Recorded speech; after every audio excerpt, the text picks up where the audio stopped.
The sky was quiet at first. Children played in parks, workers hurried to their offices, and the cities buzzed with life. It was just another ordinary day on Earth. Then, without warning, it changed forever. Across every continent, people looked up and froze. Massive ships, larger than any mountain, glinting with metal that seemed alive, hovered silently above the major cities. Their sheer size blocked out the sun, casting enormous shadows over towns and metropolises alike. The news channels went into chaos, broadcasting live footage of the alien fleet as it appeared over New York, London, Tokyo, Cairo, and countless other places. Ladies and gentlemen, we are witnessing what could be the greatest event in human history, one news anchor stammered, her voice trembling. Unknown ships, enormous, seemingly indestructible, are orbiting our cities. We don't know their intentions yet. Everywhere, people felt the same mix of awe and fear. Social media exploded with videos, images, and rumors. The hashtag spread faster than wildfire. Alien Armada, End of Earth, humanity fails. Governments worldwide declared states of emergency. Fighter jets scrambled into the skies, while emergency sirens wailed across entire nations. On the deck of the USS Liberty, a United States aircraft carrier stationed in the Pacific, Commander Aaron Keller watched the scene unfold through a holographic display. His jaw was tight, but his mind was calculating. Years of military training told him that fear was dangerous now, actions mattered more than panic. "They're massive," he muttered. "Weapons, probably. Shields, definitely. And judging by their formation, they're organized. Professional, they've done this before." Lieutenant Ramirez, his intelligence officer, looked uneasy. "Sir, we've scanned them, their ship's energy readings off the charts. Their weapons can destroy a city in seconds. Our jets, we can't even scratch their armor." Aaron nodded.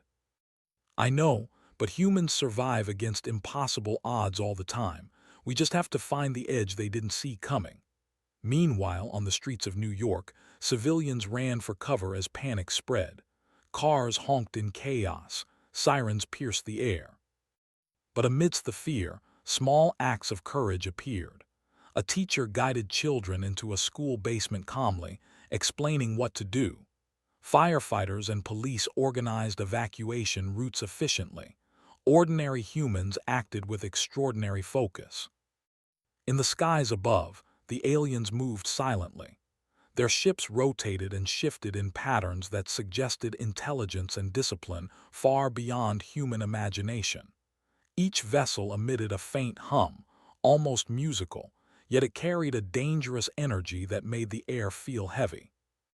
The aliens broadcasted their message, clear, loud, and impossible to ignore. The voice, synthetic yet strangely melodic, spoke in every language simultaneously. "People of Earth, your world belongs to the Empire now. Surrender and you may live. Resist and you will be annihilated." The words sent chills across the globe. People whispered to one another, "Annihilated, they mean it." In the scientific community, shock turned into determination. Dr. Mei Ling, a leading physicist in Beijing, studied the readings of the alien ships. "They're using some form of energy manipulation we've never seen," she said to her team. "But there's a pattern. Every pulse, every shield rotation, it's predictable. If we study it closely, we might find a weak point." Her assistant, Raj, frowned. "Even if we do we have anything that can fight them?" Dr. May smiled faintly. "We always do. We just don't know it yet." Around the world, governments struggled to respond. Fighter jets attacked but bounced harmlessly off invisible shields. Nuclear warheads were launched, only to disintegrate midair before reaching their targets. The aliens' weapons fired in response, leveling entire city blocks in seconds. Human casualties were high, but humanity did not break. In Paris, a group of engineers and tech experts scrambled to power up hidden experimental satellites. These satellites, built in secret over decades, had never been fully tested. They were humanity's gamble, an unknown, unproven edge against an overwhelmingly superior force. On the streets, ordinary humans became heroes. A bus driver in Cairo guided children through rubble. A construction worker in Sydney lifted debris to save trapped families. Soldiers fought bravely, buying time for civilians. Humanity's courage spread like wildfire, uniting people who had never met each other before. The aliens watched, curious. They had expected humans to surrender immediately, as every other world had. But humans didn't panic, they adapted. They improvised. They acted unpredictably, and unpredictability was dangerous for an invader. On the USS Liberty, Commander Keller received a signal from an unknown source, a team of engineers from multiple nations. They had devised a plan that could hit the aliens where they least expected. Keller studied the schematics carefully. "It's risky," he muttered, "but so is doing nothing." As night fell, the alien ships glowed in eerie colors, illuminating the Earth below. Humanity looked up in fear and awe, but also in determination. Ordinary people, brilliant scientists, and brave soldiers were preparing quietly for what the aliens did not know. Humans were ready. Humans had always been ready, in ways the galaxy had never imagined. The day ended, but humanity did not surrender. Across the world, people whispered words of hope. We survive, we fight, we endure. And for the first time, somewhere deep in the alien command structure, doubt began to appear. The humans were not like any species they had conquered before. The dawn came slowly over Earth, but there was no peace. The alien fleet, massive and silent, had positioned itself over the planet's largest cities. Their ships were like floating fortresses, pulsating with energy and glinting under the morning sun. Humanity had survived the first night, but the real test had begun. In Washington, D.C., President Alina Hayes watched the global broadcasts with a grim expression. "They're testing us," she said quietly to her advisors. "They want to see how we react before they strike in full." General Mitchell, her military chief, clenched his jaw. "Testing us. They're not testing, they're going to destroy everything. We've already lost thousands in the initial attacks. Our forces are too small, too slow." Alina shook her head. "No, they misjudge us. They always do. Humans find ways to fight back when all odds are against them." Across the globe, humanity began its countermeasures. Scientists, engineers, and military officers coordinated in secret, using every available resource. In hidden underground bunkers in Tokyo, Dr. Mei Ling adjusted satellite networks, preparing to disrupt the aliens' sensors. In Siberia, a team of engineers prepared massive railguns that could fire projectiles into orbit. In the deserts of Nevada, a secret AI control system quietly booted, ready to command drones and satellites in unison. The aliens, confident and arrogant, assumed humans would crumble under fear. Their massive warships moved in precise formations, preparing to strike the cities that had defied them the night before. With a signal that radiated across Earth's atmosphere, the first wave of attacks began. The sky over New York erupted in blinding light. Alien beams of energy tore through skyscrapers, reducing them to dust in seconds. People screamed and ran, but the aliens' confidence grew. They believed their power was absolute. Their sensors detected humans fleeing, and they interpreted it as proof that humanity was weak. But the aliens did not notice the subtle preparations that had been taking place. Underground tunnels, hidden bunkers, and secret defense systems were now active. Humanity had anticipated that brute force alone would not defeat these invaders. They relied on cunning, ingenuity, and creativity, qualities that no alien algorithm could predict. In Paris, a small human squadron moved silently through the city. Pilots flew old fighter jets retrofitted with experimental weapons, guided by AI assistants from engineers who had never left the ground. They waited for the right moment to strike. And when it came, it was devastating. A wave of alien drones descended on the squadron, expecting an easy victory. The humans waited until the drones were fully committed, then activated their improvised weapons.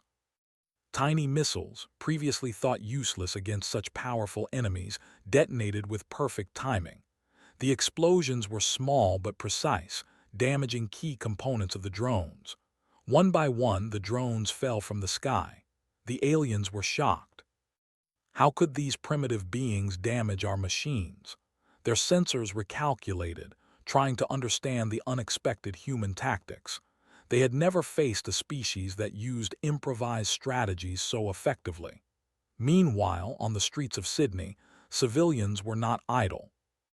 Ordinary people used what they could find, cranes, trucks, and construction equipment, to shield neighborhoods from alien attacks. Volunteers worked in groups, forming human chains to rescue the wounded. Humans did not wait for orders, they acted. Their courage was contagious, spreading from city to city like wildfire.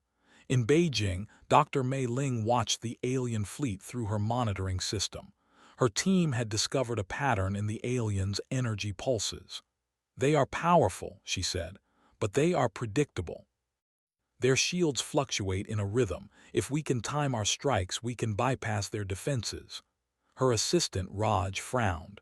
"But we don't have weapons strong enough to reach them in orbit." Dr. May smiled. "We don't need strength, we need precision and timing. Humans are good at that." The aliens, meanwhile, underestimated humanity's resilience. They unleashed waves of attacks across the globe, striking with incredible speed and firepower. Entire cities fell, yet humans adapted instantly. Escape routes were coordinated, counterattacks launched, and defensive measures deployed within minutes. In New York, a group of engineers activated a network of drones equipped with electromagnetic pulse devices. The devices were designed to disrupt alien sensors and communications. As the drones swarmed upward, the aliens' systems flickered and failed. Ships slowed unexpectedly, unsure of what had caused the interference. Aboard the flagship of the alien fleet, Admiral Zeiler barked orders. "Identify the source, target the humans responsible." But it was too late. Humans were not a single source to be destroyed. They were everywhere, acting independently yet effectively. The aliens could not comprehend their coordination. Each human decision, each improvisation, confused them further. In Moscow, a team of scientists activated an experimental railgun, firing a projectile into space with pinpoint accuracy. The shot struck an alien ship's weak point, causing a chain reaction that disabled its energy core. The ship drifted helplessly, a massive prize of destruction for the humans who had planned it. The aliens panicked. Their fleet, once confident, now faced chaos. They could not predict the humans' actions, and every attempt to adapt failed. In seconds, several of their ships were disabled. Others hesitated, unsure how to respond. Across the globe, ordinary humans watched the destruction and chaos, but they did not despair. Firefighters continued to save lives. Doctors treated the wounded in makeshift hospitals, and volunteers coordinated relief efforts. Humans were resilient, adaptable, and clever. And for the first time, the aliens realized that this species was unlike any they had conquered before. On the USS Liberty, Commander Keller coordinated a small counterattack. Using data from scientists and engineers worldwide, he launched a series of strikes against the alien fleet. The attacks were precise, exploiting weaknesses the aliens did not know existed.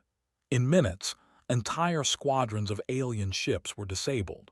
The aliens' arrogance crumbled. They had expected easy victory, but humans were unpredictable, creative, and fearless. They had underestimated humanity's ability to adapt and fight back under impossible odds. In Tokyo, Dr. Mei Ling and her team celebrated a small victory. "This is just the beginning," she said. "They think they are invincible. They are not. Humans will show them what they cannot imagine." Even as the aliens regrouped, fear spread among their ranks. Humans had survived the first waves of attacks and had inflicted damage far beyond expectations. The Imperials realized that the planet they sought to conquer was far more dangerous than any world they had faced. In London, civilians cheered as drones successfully disabled an alien weapons platform. Streets were filled with people who had been terrified the night before, now inspired by the courage and ingenuity of their fellow humans. Hope spread, growing stronger with each success. By nightfall, the first day of the invasion was over. Entire cities lay in ruins, yet humanity had survived. The aliens had learned a crucial lesson. Earth was not an easy target. The humans were not weak, primitive creatures. They were clever, courageous, and resourceful. Across the globe, people whispered the same words, often in disbelief. We can fight. We can survive. We are not afraid. And somewhere deep within the alien fleet, Admiral Zyler stared at the reports coming in from every part of Earth. Fear, something alien to him, stirred in his mind. Humans were nothing like they had anticipated. They were dangerous, and they were just beginning to show their true power.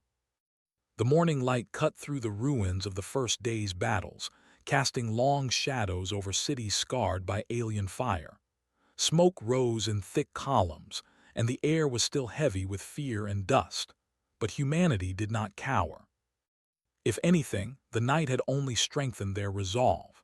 In underground bunkers and secret bases around the world, scientists, engineers, soldiers, and civilians worked together with a single goal: to fight back decisively. Every failure from the previous day had taught them something, and humanity had adapted. The aliens had underestimated them, and now it was time to show the true cost of that mistake. On the USS Liberty, Commander Aaron Keller stood before his team. Holographic projections of the alien fleet floated in the air, showing weak points, shield fluctuations, and energy nodes. "They think they have us trapped," Keller said, his voice calm but firm. "They are wrong. Every system they rely on has a flaw, and we will exploit it. Today the hunt begins, and we will win." Lieutenant Ramirez looked over the projections. "Sir, are we really ready for this? They've destroyed entire cities." Keller's eyes hardened. "We've also survived. That means we're ready. Humans survive impossible odds. That's what makes us dangerous. That's what they don't understand." Thousands of miles away, Dr. Mei Ling activated the satellite network she and her team had been preparing for decades. These satellites were designed to communicate, coordinate, and strike with pinpoint precision. Tiny, unmanned drones linked to the satellites moved into position, forming a network that could reach every part of the alien fleet. In Nevada, engineers prepped the experimental railguns, loaded with electromagnetic projectiles. "Timing is everything," said the lead engineer. "One mistake and the strike fails." But no one doubted themselves. Every human involved had chosen to stand and fight, and their courage was unshakable. The aliens, confident as ever, began their daily assault on Earth. Beams of energy cut through buildings, and drones descended on major cities with lethal intent. Yet the humans were no longer purely defensive. They moved like shadows, striking at the perfect moments, avoiding direct confrontation until the enemy was vulnerable. In New York, an army of unmanned drones ascended into the skies, controlled by a network of AI-human hybrid systems. These drones carried devices that could disrupt alien sensors and communications. As the drones approached, the alien ships detected interference but could not identify its source. Signals flickered, weapons misfired, and coordination broke down. "Good," whispered Dr. Mei Ling from her lab in Tokyo. "They're feeling what it's like to be vulnerable." From underground command centers, human pilots launched fighter jets armed with experimental energy disruptors. They dodged alien fire with calculated maneuvers, striking at weak points the aliens had not expected. Ships that had seemed invincible were now faltering. In minutes, several squadrons of alien drones were destroyed. In orbit, the railgun fired. The projectile accelerated beyond anything the aliens had predicted, striking a massive warship at its energy core. The explosion was brilliant and precise. The ship's shield collapsed instantly, and it drifted helplessly in space, emitting sparks and fire. Humans across the globe watched as one of the fleet's most powerful vessels was reduced to wreckage. The alien commanders were shocked. Their data and intelligence had led them to believe humans were weak, primitive, and predictable. But humans had adapted faster than any algorithm could predict. The fleet's coordination faltered, panic spreading among the ranks. Admiral Zeiler aboard the flagship slammed his claws onto the console. How are they doing this? They are everywhere.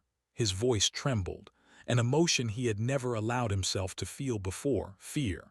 Meanwhile, on Earth, ordinary humans continued to fight.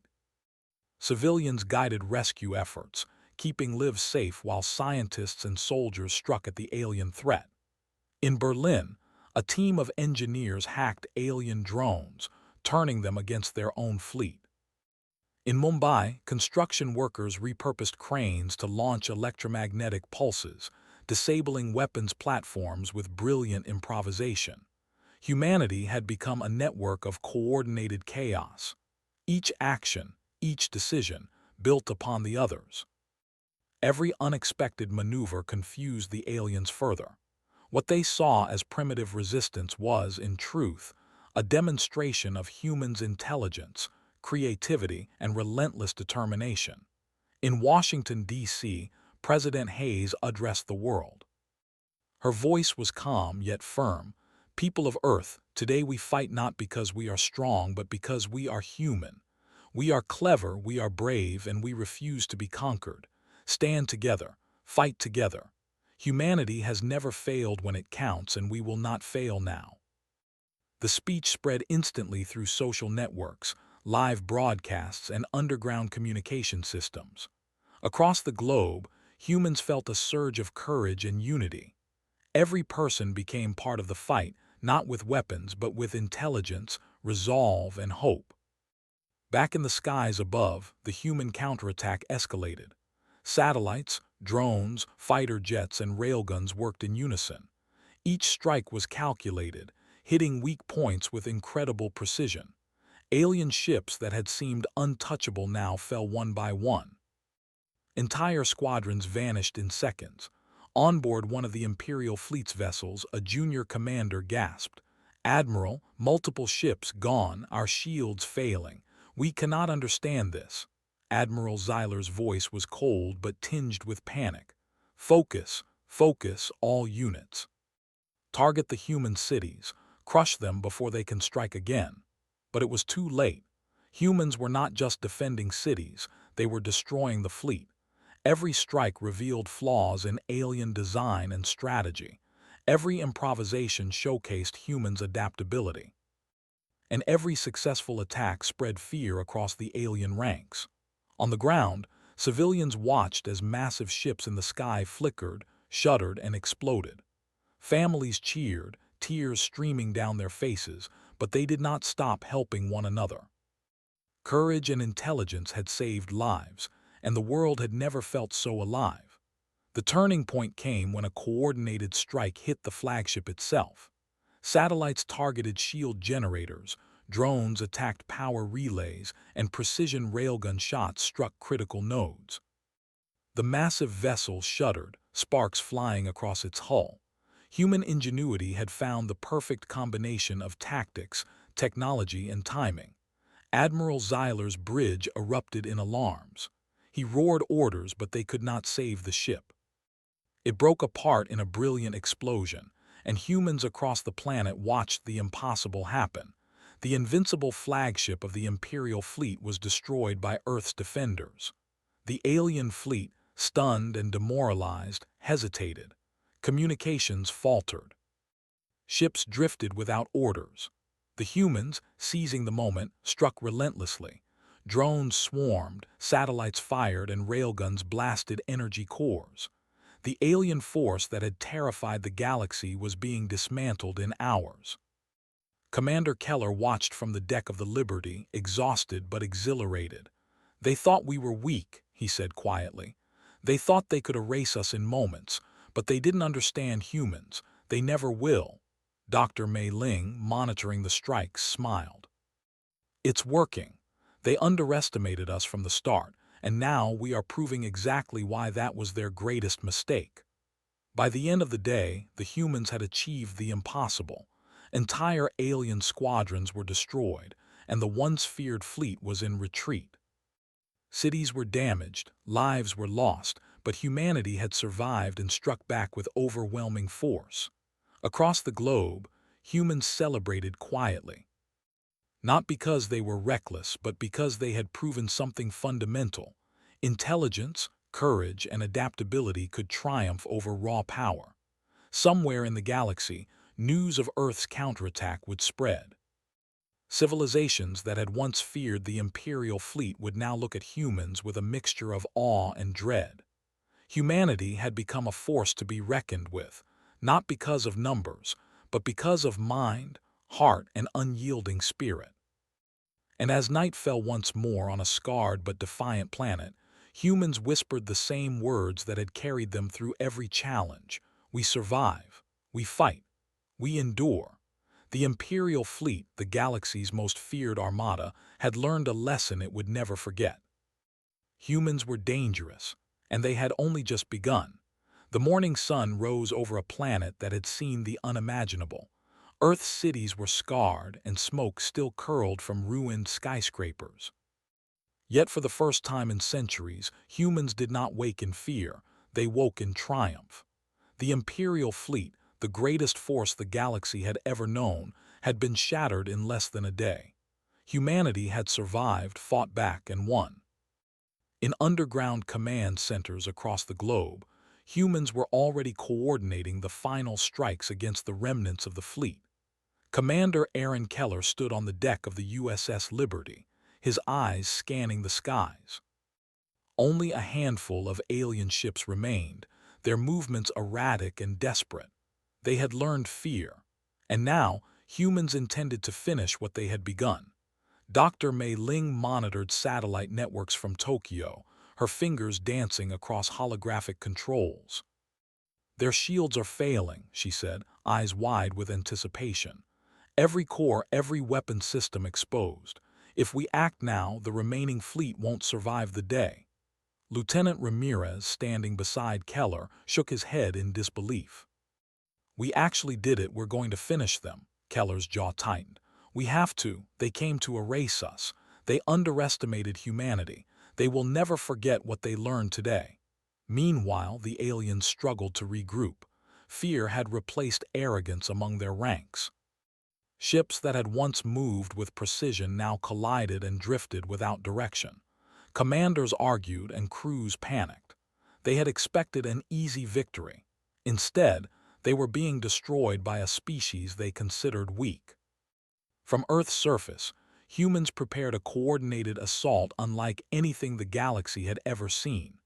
Satellites, railguns, drones, and fighter jets moved in perfect synchrony. Even civilian engineers and volunteers played their part, launching supplies, coordinating logistics, and repairing critical systems in real time. Humanity was no longer scattered. They were a single, unstoppable force. In space, the remaining alien ships detected anomalies in their systems. Weapons misfired, navigation thrusted incorrectly, and shields flickered uncontrollably. The humans had exploited every weakness with precision and creativity. A single coordinated strike from Earth's combined defenses was enough to overwhelm them. Commander Keller gave the order, "All units fire. Make it count." Thousands of projectiles from satellites and railguns tore into the alien fleet. Drones swarmed like living clouds, striking energy nodes and shielding systems. Fighter jets darted between beams of alien fire, delivering precise blows to engines and weapon platforms.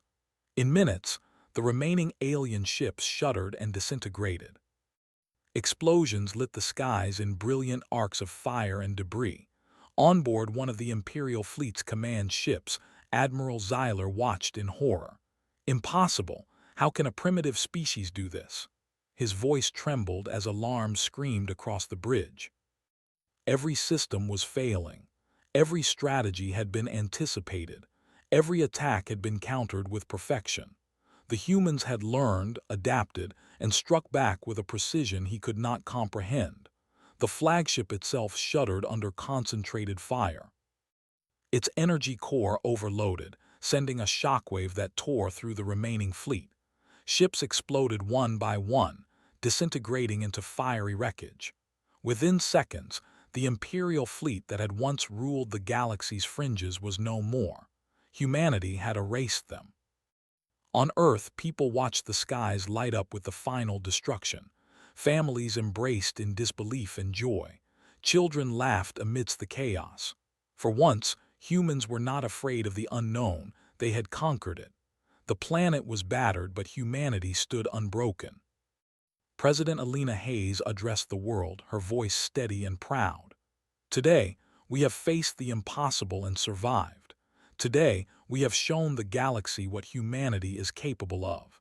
We have proven that courage, intelligence, and unity are our greatest weapons. And we have proven that Earth will never be conquered. Across the globe, scientists began analyzing alien technology. The wreckage was immense, filled with systems humanity had never seen before. Engineers and researchers eagerly studied the fragments, learning new energy sources, propulsion systems, and advanced materials. What had once been a tool of war for the aliens could now become a foundation for human innovation. In space, debris from the destroyed fleet drifted silently. Other civilizations, watching from afar, would now see Earth differently. The planet that had once seemed small, insignificant, and weak had just shattered the galaxy's most feared armada in a matter of hours. Humanity had become a symbol of intelligence, resilience, and power. On the streets, humans celebrated, but quietly. They knew the cost of victory. Cities were in ruins, lives were lost, but the spirit of humanity had never been stronger. Soldiers, engineers, volunteers, and civilians alike shared a single understanding. Together, they were unstoppable. Commander Keller looked at the night sky, debris slowly burning up in the atmosphere. "We've won," he said softly, "but we have to remember what it cost us. And we have to prepare for what comes next, because now the galaxy knows Earth exists and other worlds will come to challenge us." Dr. Mei Ling nodded from her lab. "Let them come. We've learned, adapted, and grown. We are ready. Humans are stronger than any alien fleet, stronger than any algorithm or prediction. We fight with our minds, our hearts, and our will. That is what makes us unstoppable." From the ruins of New York to the deserts of Africa, humanity rebuilt. Rescue operations continued, infrastructure was repaired, and survivors helped one another. But amidst the work there was pride. Pride in survival, pride in ingenuity, pride in being human. For the first time in recorded history, humans truly understood their potential. They were not just another species in the galaxy. They were a force to be reckoned with. They had faced annihilation and had emerged victorious in a way no one could have imagined. And somewhere far away, in the darkness of space, other civilizations whispered tales of Earth. Of a species small in number but vast in courage. Of humans who had erased the most feared armada in seconds. Of a world that refused to bow, a species that would not be conquered. On Earth, children looked up at the night sky, dreaming of stars and galaxies beyond. Humans had survived the impossible, and now the universe itself seemed full of possibilities. Scientists spoke of exploration, engineers of colonization, and leaders of defense. Humanity had learned that survival required courage, but greatness required vision. As the sun set on a battered but victorious world, Commander Keller walked along the deck of the Liberty. He looked at the stars, thinking about the journey ahead. "We've shown them our strength," he said softly, "but more importantly, we've shown ourselves." And in that moment, Humanity understood a truth that no alien force could ever take away. Earth belonged to humans. Humanity was unstoppable, and the galaxy had better remember it. The Imperial fleet was gone, erased in seconds by a species they had mocked and underestimated. The humans of Earth had proven that intelligence, ingenuity, and courage could overcome even the greatest threats. And as the planet began to heal, the humans whispered the words that had carried them through every challenge, every battle, and every night of fear. We survive. We fight, we endure. Humanity had not only survived, they had ascended. The galaxy would never forget the day Earth fought back.